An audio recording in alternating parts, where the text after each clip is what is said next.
Over the last 3 years, I've been strict carnivore, carnivore-ish, ketovore, and all in between. But today I'm going to talk about why I still think, after all my experimentation, that most people should be following a carnivore diet, so stay tuned.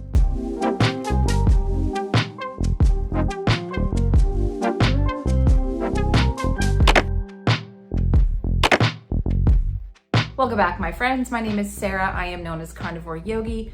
Thank you so much for being here and clicking on today's video. Today, I'm going to talk to you about why I think that a lot of people, if not most people, should be following a more carnivore type of diet. So before I jump into this, as with all my videos, this is not medical advice, just purely my opinion. Let's jump right into number one reason why I think most people should follow a carnivore diet, and that would be poor metabolic health. There are so many ways that we can see people in this country and all over the world struggling from poor metabolic health. 88% of people, in fact, and that number could actually be higher, are struggling with poor metabolic health. So they have increased levels of insulin, they have a higher waist circumference, they have all these different health markers, and eating tons of processed foods. And then even if you're eating a more paleo style diet, if you're including fruit, if you're including things that are going to raise your blood sugar, you're still not quite there. So I think that eating a diet that is devoid of fruit, so no, this is not the carnivore diet a la Saladino, where you include lots of fruit, and I can talk about why not in just a moment here. I'm talking about eating fat and eating meat, and I think that we need to look at that as a way to deal with this obesity crisis and metabolic health crisis. Now, in regards to fruit and why I don't think a lot of people need to be eating a lot of fruit, number one, if you're going to eat fruit, it should be local and seasonal. Look around where you live. If you don't live in a tropical environment like the aforementioned doctor who happens to live in Costa Rica on the beach where there's an abundance of local and seasonal fruit, if you're living in, let's say, Canada, you probably do not want to be eating fruit that's been shipped all over the country to you out of season, because every time we eat, we are giving our body information about the time of year and where we are. So if you understand circadian medicine and circadian rhythms and how those are intricately tied to our health, if you're eating a large quantity of fruit, that is confusing to your body, because ancestrally we never ate large quantities of fruit. We foraged for fruits, as well as just ate a little bit of fruit when it was in season. So eating pineapple in the middle of December in Canada makes absolutely zero sense, which is why a more carnivore style diet is going to make sense, number one, metabolically, but also from a circadian standpoint. Point number two is that most people have terrible redox function. And what I mean by redox function is how well your body can actually hold an electric charge. Our bodies are electric. Dr. Jack Kruse talks quite a bit about redox function, and I've discussed this with several of my guests, but it's essentially how well your body can process electrical currents and information. So if you have a really high redox function, if you're someone that's really connected to the sun, to the earth, you have great circadian rhythms, you live like maybe on the beach, you're barefoot all the time, going swimming, then you can process a little bit more plant toxin than somebody who, let's say, lives inside of a city and has to go to work and has to be indoors and is exposed to artificial lights all the time. Most people are in that latter situation, and it's harder for their bodies to process out different forms of stress. So when we talk about plant anti-nutrients, lectins, oxalates, all of the different things that we really talk about in the carnivore community, if you have a high redox function, your body is a lot more able to just kind of deal with those different stresses. You can eat those foods and they don't cause as big of an impact. But again, going back to point number one, metabolic health, which is also directly tied to redox health and our redox function. If you have poor redox function, then you really should not be eating a lot of sugar, definitely not eating processed foods. And then even with the plants, people that are doing a little bit more of a plant heavy diet with a little bit of meat, a lot of your body is not going to be able to get rid of those toxins, get rid of those plant anti-nutrients.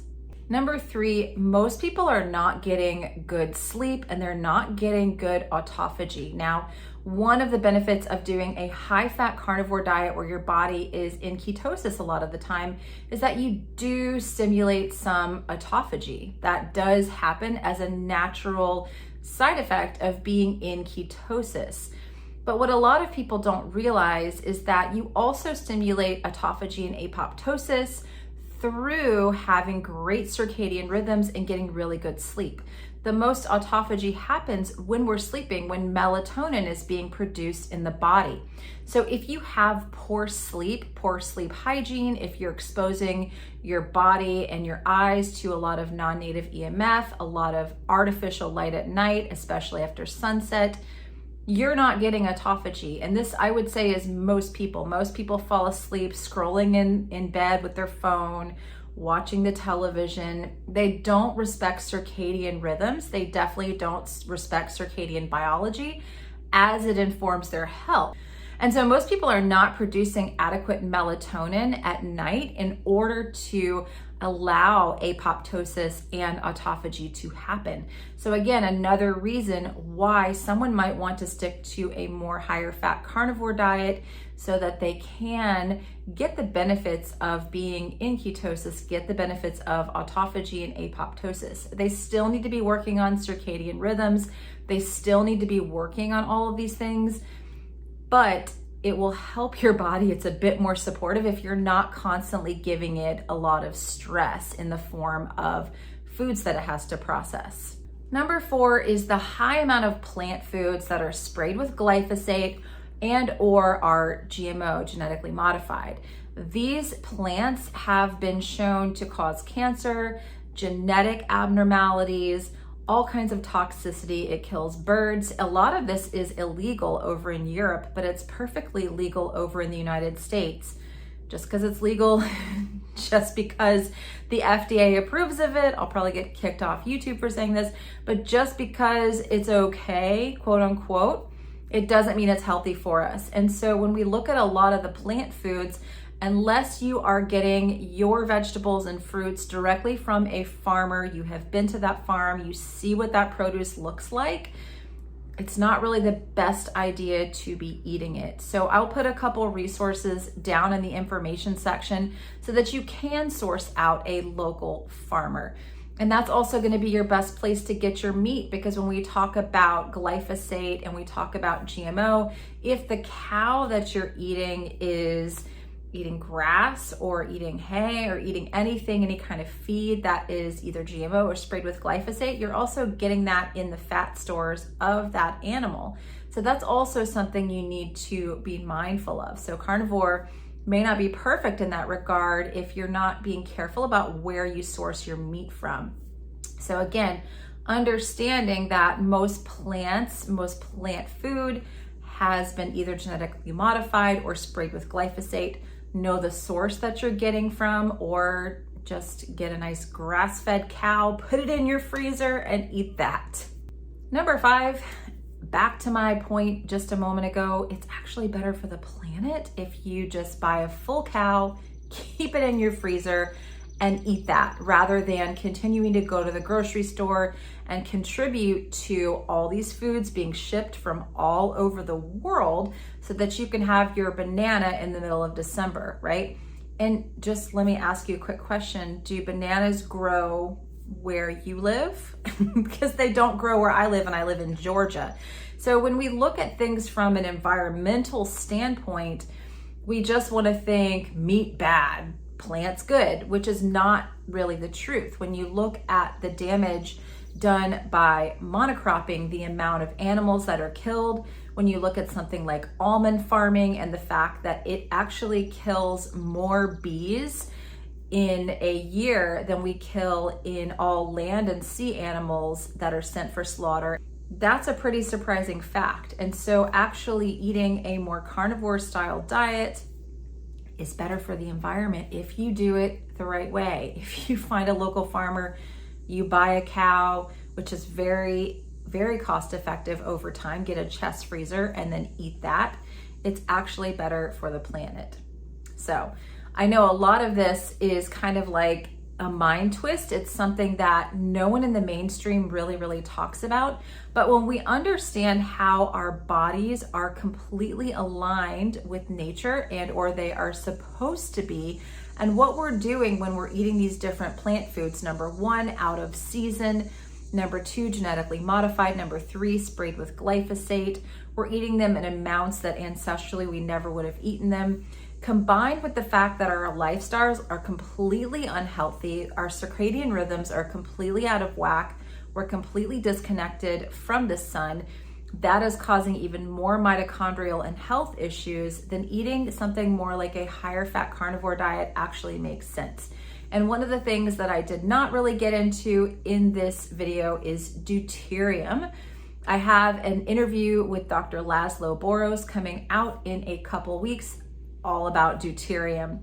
And when you begin to understand deuterium, you begin to understand that eating a higher fat carnivore diet is going to produce the least amount of deuterium, cause that to build up in your body, and again, slow down your mitochondrial function. That was one of the things that Dr. Laszlo Boros and I talked about, was what is the healthiest diet to keep deuterium levels in the body low. I will link in the show notes my course on deuterium in case you're curious about what the heck that is, why carnivore is better when we look at something like deuterium. I will also link in the show notes all of my courses on circadian medicine, getting your circadian rhythms back on track and understanding health from the level of redox, right? Not just metabolic health, because metabolic health is directly tied to your redox function, but understanding things on a more zoomed out level. So I know this video was a little different than some of my content, but hopefully it made a lot of sense to you, made some compelling arguments for why we really need to think deeper about what we're eating and step out of diet camp of this food good, this food bad, that's good, that's bad, and just think of things more on an ancestral level and think of all the stresses that our body is undergoing on a daily basis in order to keep us healthy. All right, let me know what you think below in the comments, and I will talk with you in the next video. Bye.